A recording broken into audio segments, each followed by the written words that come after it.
James Romaine is an associate professor of art history at Lander University. He earned a Ph.D. in art history from the Graduate Center of the City University of New York.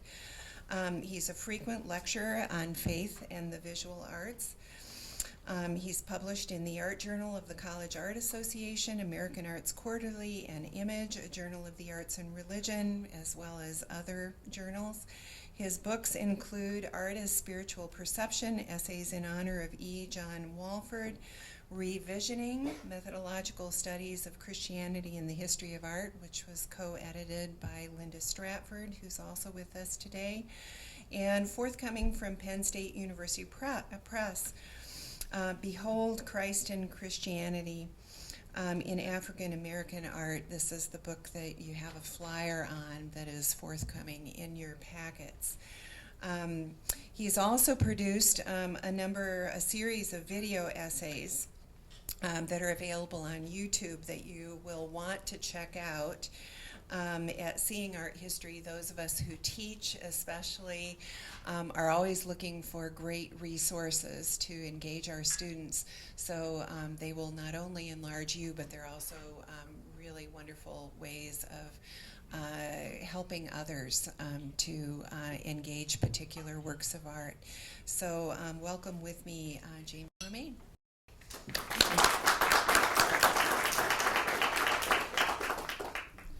Before I begin my remarks, I guess I should try to situate myself a little bit in terms of the categories that I think were very well presented.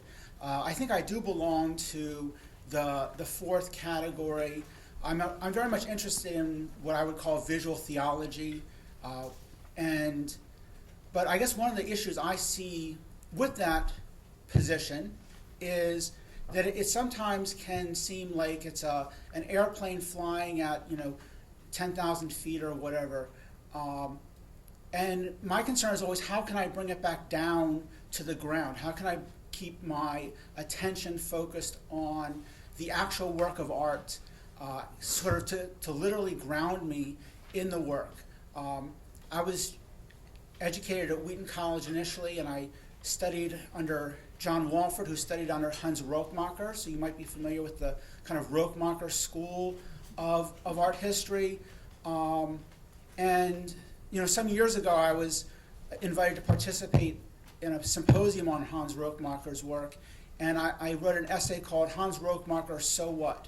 And the question was that for someone taking that kind of theological position that Hans Rochmacher did take, the question always needs to come back to, well then, so what? You can have a lot of talk about theories of art, etc., but then what can you actually take away with you? What can you carry out of the room at the end of the day? So I hope that my paper both engages these theological questions, but then also addresses that so what question. So then with that, I'll just begin. To suggest that we're living in troubled times is a tragic understatement. This morning, I would like to look at the art of Tim Rollins and K.O.S. and ask the question, can art, particularly works of art that employ sacred themes or iconography, act as a kind of spiritual balm in our divided world? First, allow me to briefly introduce Tim Rollins and K.O.S. They were founded in 1984, and they're still working together, which makes them one of the most enduring and successful artistic collaborations in contemporary art. They collectively create paintings based on literary texts and works of music. Their process begins by reading the text collectively, after which they develop motifs that allow them to respond to the authors that they've just read. These motifs are then painted over the surface of the pages of the books, which have been laid out in a grid on a canvas. For example, inspired by Franz Kafka's novel America, Rollins and each of the members of K.O.S. designed ornate and bizarre golden horns. They created hundreds of these horns. Each individual horn is an expression of that artist's creative voice. The next step in the process is for them to hang all of these studies on the studio wall and collectively select the most innovative and visually sophisticated of the horns. After deciding on several dozen horns, these forms are then combined and intertwined into one composition, which is then painted on a larger scale. The final work is a visualization of a type of democracy, a community in which individual voices are allowed full expression, but ultimately find their identity and purpose in relationship to each other and as a part of the whole. Recognizing that these horns evoke a biblical last judgment, such as we see with Michelangelo, Rollins has noted that this work is a kind of vision of a new creation, a new heaven, a new earth. For Rollins, this is not only something in the future, a future evocation of paradise, but it's also something that brings a piece of that glory into the viewer's present moment. So then how does it accomplish that? Another concept that Rollins and K.O.S. attach to this work is the idea of the beloved community. The term beloved community was employed by the Reverend Dr. Martin Luther King, who was one of Rollins' principal heroes. The Reverend King described the beloved community as the ultimate goal of his nonviolent struggle for justice, equality, and peace. When we look at the art of Tim Rollins and K.O.S., both the specific works that they've made as well as the collaborative process by which they've made these works, Rollins and K.O.S. are involved in trying to realize this beloved community. Not only are these works of art created by a community, but then they invite the viewer in engaging this work to also join this community. As such, they are not only a record of some past action, such as Jackson Pollock action painting, etc. They're not only a record of a past action, they are also a catalyst for future creative action, in which the viewer, not the artist, continues the process of realizing this beloved community. Rollins and K.O.S. believe that the works of art are their very nature prophetic. By creating an image or an object, the artist creates a new reality. When the viewer engages this work of art, they participate in this new reality. But the question then remains, what sort of reality is the work of art calling into being? We can also frame this question in the language taken from the title of one of Dr. King's own books, Where Do We Go From Here, Chaos or Community? When we look at examples of contemporary art, whether they're by Rollins or by any other artist, we can perhaps judge the success of these works of art by asking the question, is the world realized in these works of art one that motivates the viewer towards chaos or community?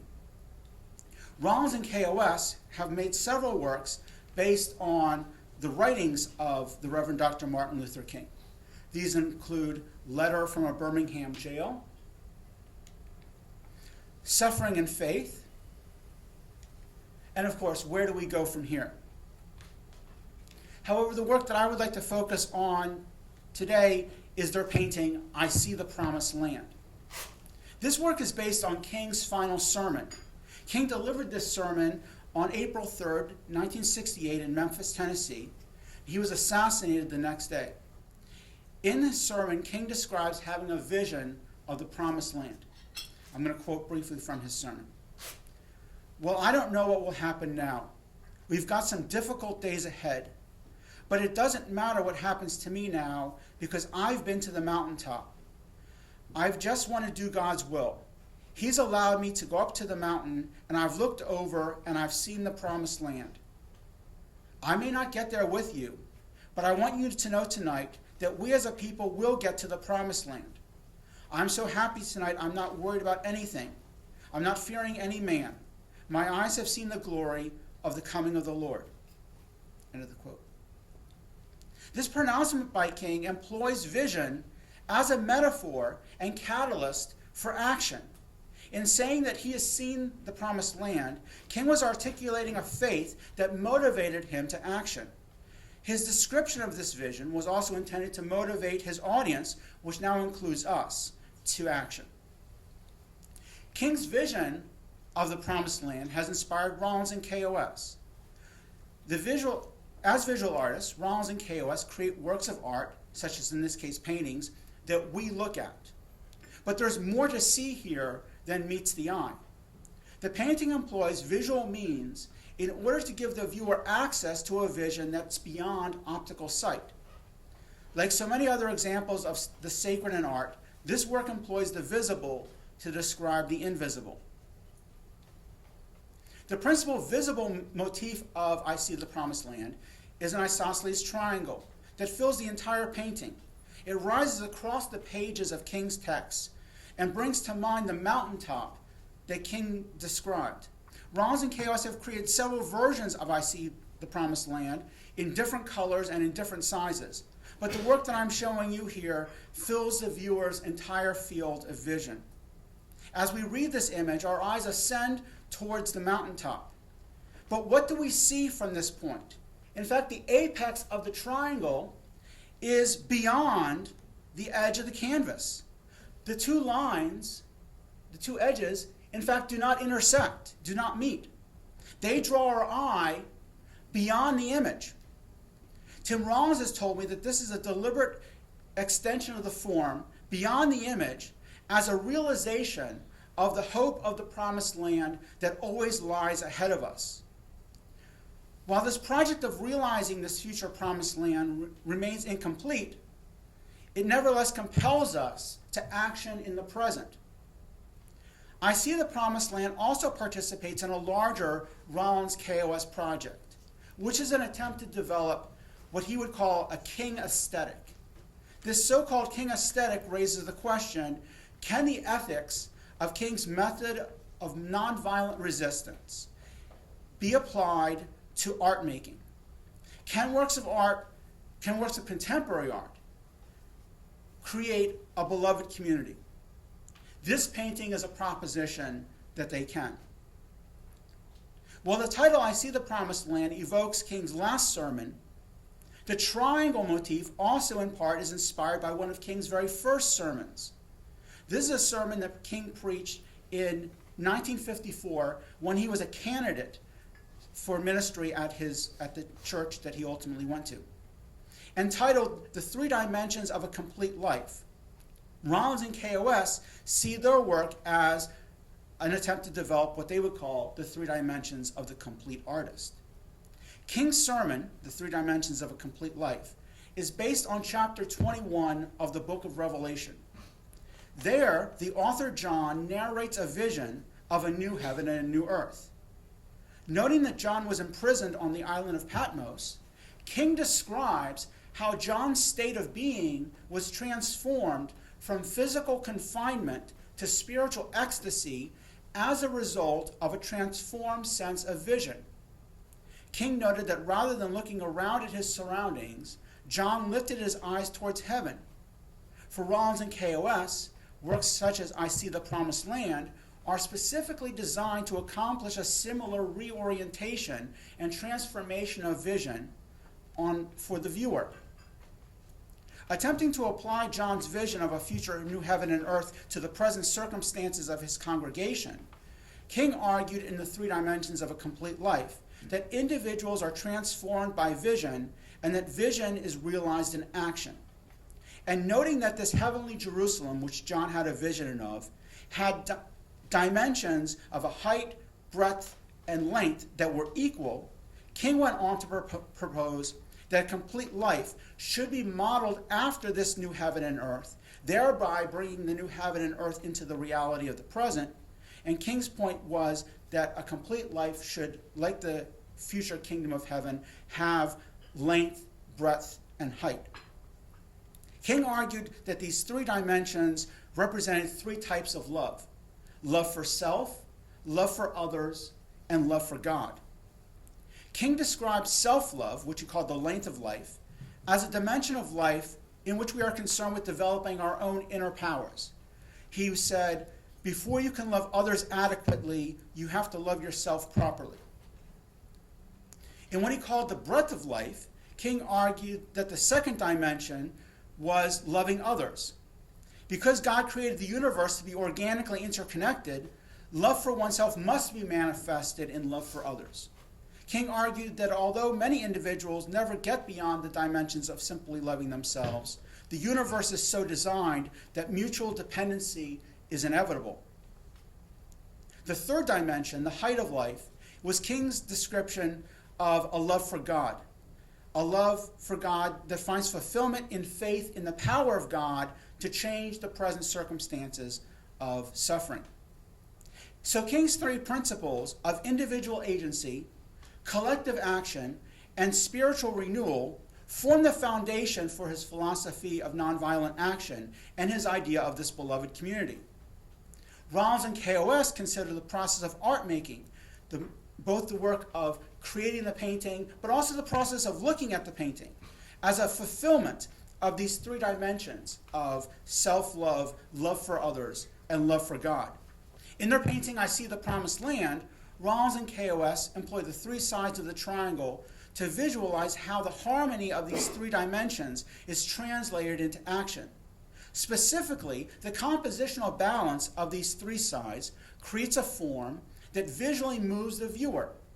We are, as I noted earlier, directed as we move across the canvas to move from the visible towards the invisible.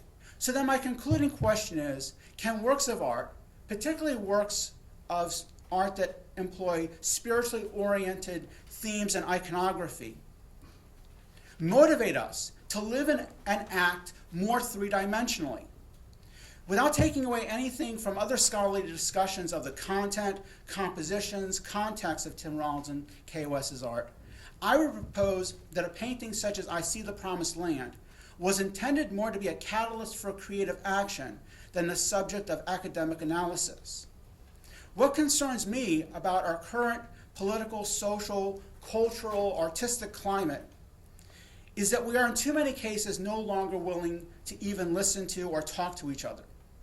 Rather than seeking dialogue, there's a tendency to demonize the motives and character of those with whom we disagree. Therefore, from the very start, there's no possibility of agreement or even of civil disagreement. There are too few forums in the field of art history that encourage a free, fair, and polite dialogue in which all voices can be heard. And I'm very pleased that ASCHA represents an organization that does cultivate that, that's committed to that type of dialogue. But I also know that there are many people, including academics and artists, who would refuse to participate in any event where someone or some organization with whom they disagreed was allowed also to be present. Therefore, the work of Tim Rollins and K.O.S. has an urgency. I believe that the work of Tim Rollins and K.O.S. gives us hope that contemporary art can cultivate the type of dialogue that we so desperately need. I believe that this art can bridge the social, political, religious, ideological barriers that divide us. To that end, I would challenge us today as artists, as academics, as human beings, to employ what King called the beloved community. In these troubled times, I believe that art, particularly art that engages themes of iconography and themes of the sacred, play an important role here. But it will only do so, it will only achieve these ends if we view it three-dimensionally. Thank you very much.